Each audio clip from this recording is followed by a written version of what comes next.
Welcome back.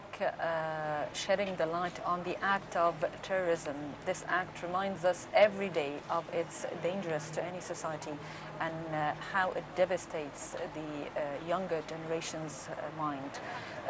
Facing this phenomena is not an easy thing to handle.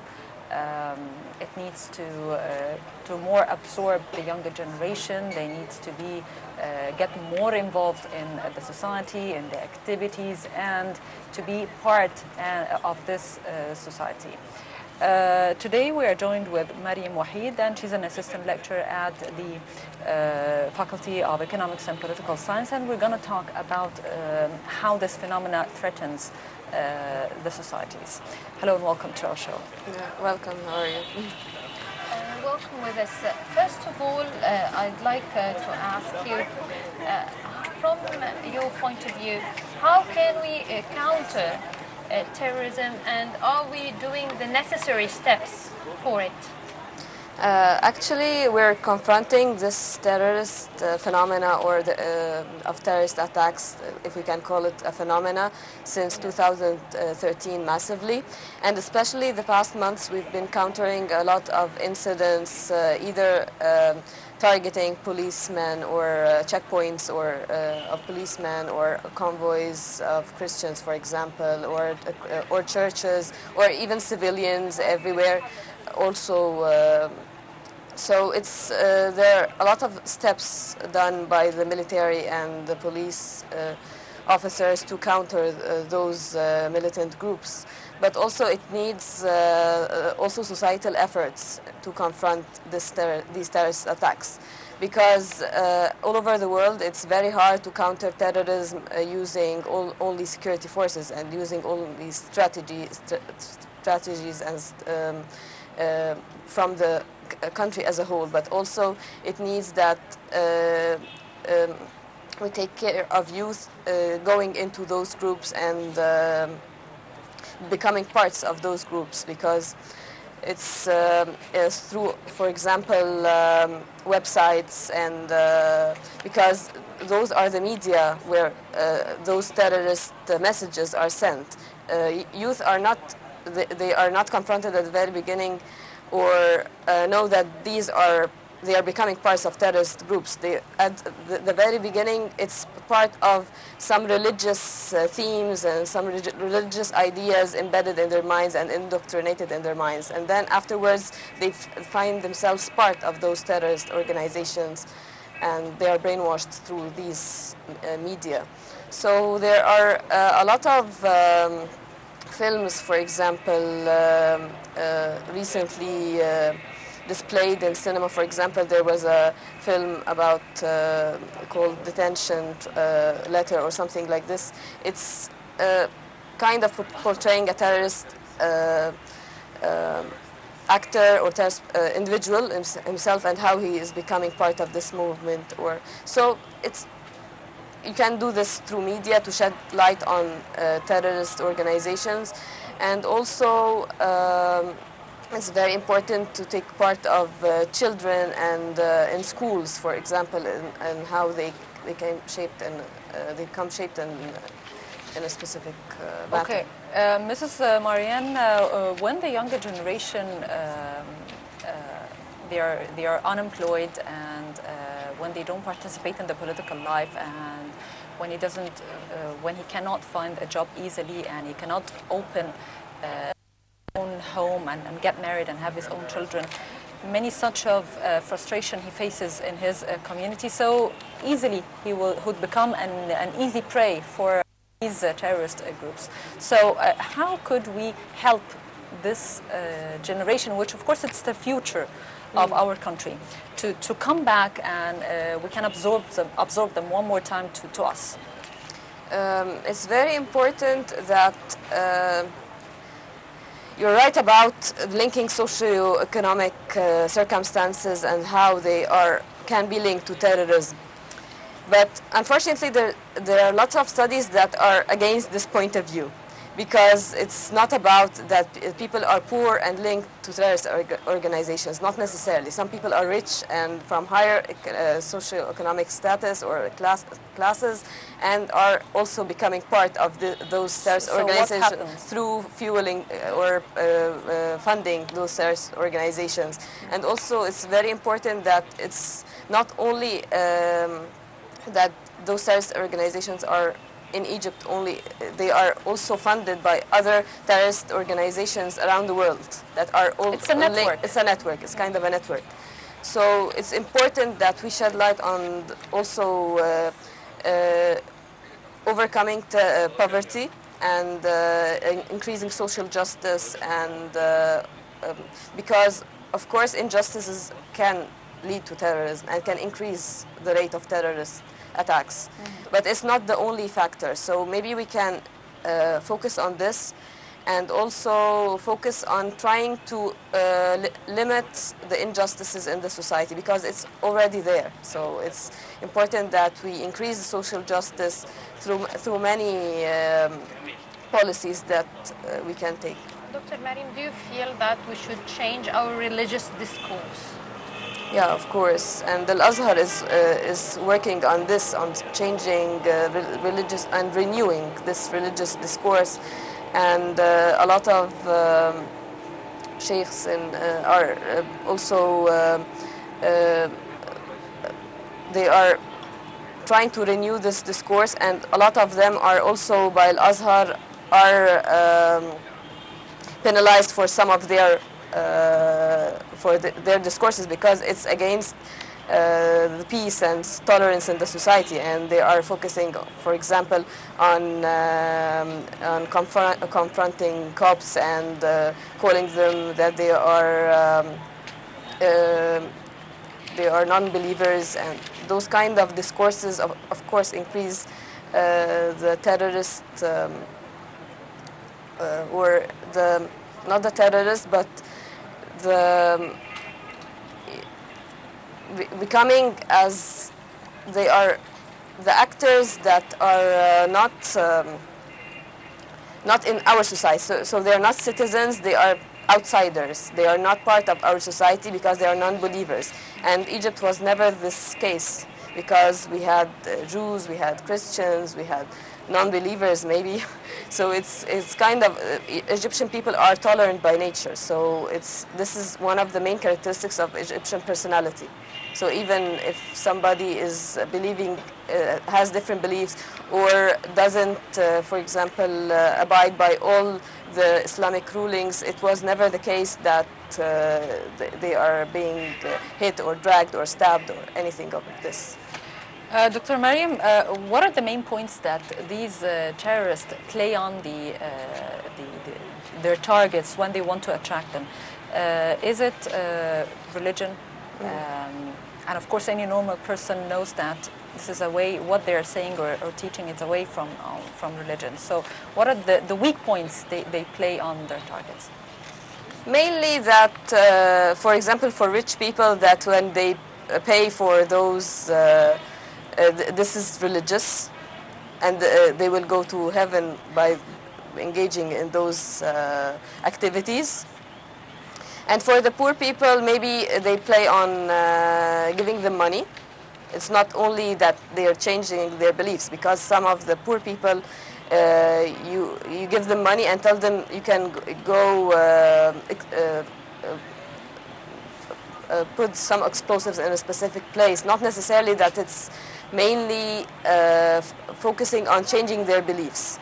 So partially it's beliefs, and partially it's about money as well. Do you feel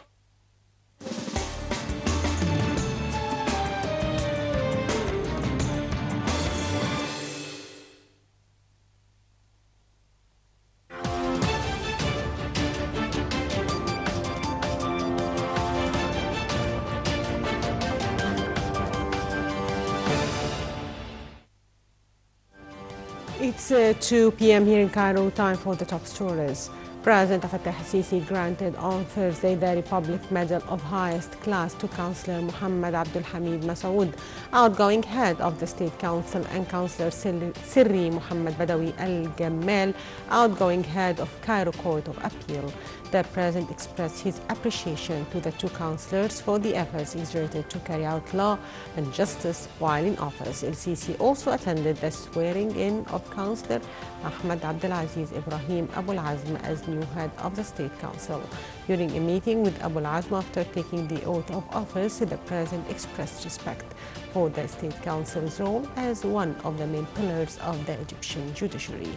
The President pointed out to the important and historic role played by the Egyptian judiciary, stressing on the key role played by judges in protecting citizens' rights and serving the interests of the country.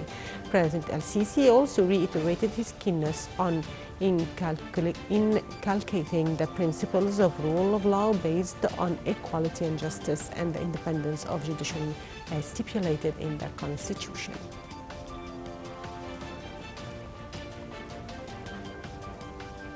Prime Minister Sharif Ismail headed on Thursday the weekly cabinet meeting to review political, economic and social and security files. During the meeting, a number of reports on services provided to citizens were tackled.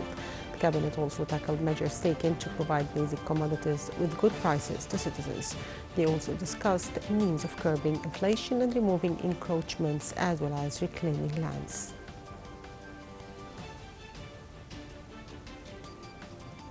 Authorities started on Thursday the implementation of a decision to allow Qatari nationals to Egypt only by visa, the latest measures taken against Doha, which Cairo and 3 Gulf governments are boycotting. The visa is to be acquired through embassies abroad ahead of arriving to Egyptian airports.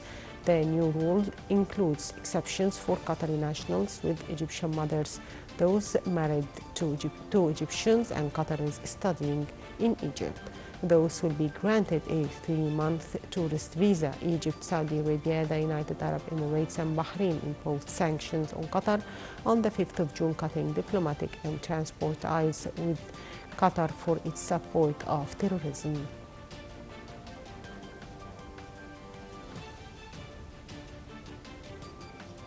Israeli occupation forces arrested on Thursday 12 Palestinians as part of operations in different places in the occupied Arab East Jerusalem and the West Bank. For his part, the top Palestinian negotiator and executive secretary of the Palestinian Liberation Organization, Saeb Oraikat, warned of the consequences of Israeli measures imposed inside Al-Aqsa Mosque. He noted that the measures would have the repercussions on the whole region. Meanwhile, Al-Quds Islamic Waqf authorities called on Muslims to attend Friday's prayers in areas around Al-Aqsa Mosque premises. Earlier, Israeli occupation forces fired tear gas and rubber bullets to disperse Muslims trying to enter the mosque for prayers.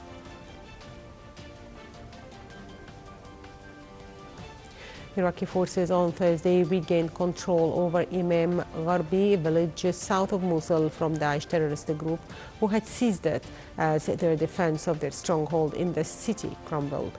The action formed a part of the next phase of the US-backed government's campaign to drive Daesh from Iraq and dismantle their self-proclaimed caliphate. Iraq police said government forces took full control of Imam Gharbi at dawn.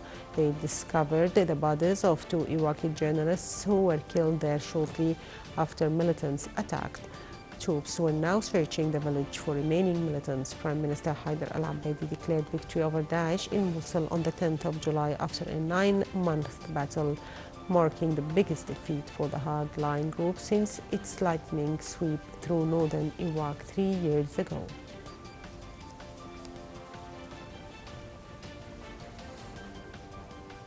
Well, dear viewers, that's all for the top story. Stay tuned for more coming up on Nile TV International.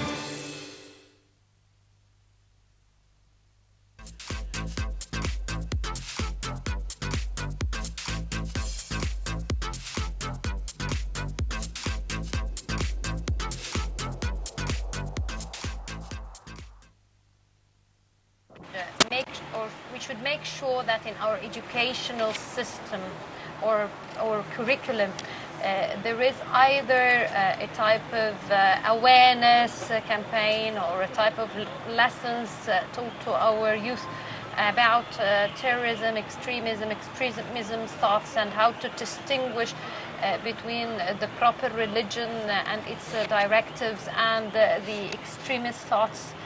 Do you feel that we should have a course or something in the curriculum of the sort? Yes, it's very important that terrorism as a phenomena is not studied very well in schools, maybe in universities. For example, in the Faculty of Economics and Political Science, there are some courses that focus on terrorism. What is terrorism? I've done my graduation project, for example, on terrorism because my professor was working on this phenomena. But it's not, you don't study the phenomena as such in schools in this way. Maybe you take some religion classes about what's the proper Islam, and this, of course, helps students in a very large degree. But also in another thing that you focus on also updating them of what's happening in the country and what's happening in the world, the terrorist attacks that happen in Egypt and all over the world, and what are the reasons, what are the casualties, and how countries all over the world are facing them. It's very important to teach youngsters. This is very important. And how they react when you teach them about terrorism? Terrorism is hard to define by nature because it's sometimes students want to know because it's also the tactics are changing. So we teach students mainly the strategies of terrorist organizations, their tactics. What is a terrorist attack? That a person or a group is attacking civilians. And it's very important that it's sudden and nobody knows anything about it. That's why it's It's considered terrorism, because you're terrorizing civilians or military, because it's not a war. It's war. It's just that it's called terrorism. And some students also we have different kinds of terrorism, like non-state terrorism and state terrorism. So non-state terrorism taking place all over the world is very important because non-state actors are engaging like groups under the state. So it's not the state actors, but groups under the state confronting the state through this idea of terrorism. Other people focus on also state terrorism, like in Israel, for example, because it's considered state terrorism, how Israel is engaging in terrorist attacks against people, Palestinians. Of the state. Yes, how it becomes not the ideology of individuals and of non-state actors, but the ideology of the state itself. Now, I'm also quite interested in your thesis. You've just mentioned that your thesis was about terrorism, so would you give us a glimpse about it? Yeah, it was linked to what you mentioned earlier about socioeconomic circumstances and terrorism. If we develop some areas, whether this will undermine terrorism or not. So I've mentioned some statistics all over in Algeria and Saudi Arabia specifically, and whether if development increases, either political development increases in the country, which means freedom and political freedoms increases in the country, opening venues for people to participate and channel their demands, will this be linked to undermining terrorism? And also socioeconomic circumstances using some human development report statistics and how and when it increases, this will undermine terrorism or not. But unfortunately, there was no link in terms of statistics that if we increase this will lead to the decrease of terrorism, because also terrorism is not only a local phenomena, because terrorism is linked also to the international circumstances. So maybe because of the linkage between also considering Algeria, for example, that Algeria was under the French occupation for a lot of years, and because a lot of Algerians were influenced by the French occupation and the torture that happened to a lot of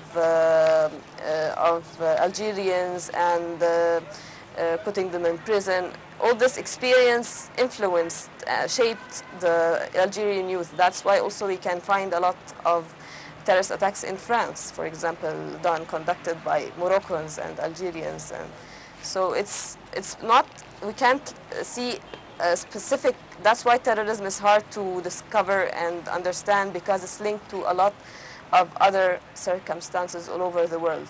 You've mentioned a very important point about that not all the poor people only join the terrorist organizations, but the rich as well. They used to fund these terrorist organizations. The main point here that differentiate between the poor and the rich are educated, and educations make their minds more bright, and they know what's wrong and what's right, and what's the real religion. So what's the problem? The problem that it's not only education, it's not only that they are educated, it's what they are, the religion classes they are taught, and also the culture. It's very important that you are not only taught specific subjects, but those subjects have to change your minds and have to influence you. It's not something that you only just read and be examined about, but it's part of your mind. It becomes part of your mindset. So how, depending on the teachers and the school you enter, and also being open-minded and going to summer schools, for example, or seeing the Egyptian museums or anything that's not only, and this is important for the family as well. It's not that just schools, but also that you change your children and help them also defy or be against any messages, because the internet also is pages like Facebook and a lot of websites are also influencing children. So families have to be aware that they are not only children are not getting only messages from schools, but also getting messages from other places. So the new other places are a form of socialization, and that influence the students from one way or another. Well, I'd like to thank you very much. Thank you very much, Dr. Maryam Wahid, Assistant Lecturer at the Faculty of Economics and Political Science, for this interview. Thank you very much. Thank you. Thank you very much. And now we're moving to a quick break, so please stay tuned.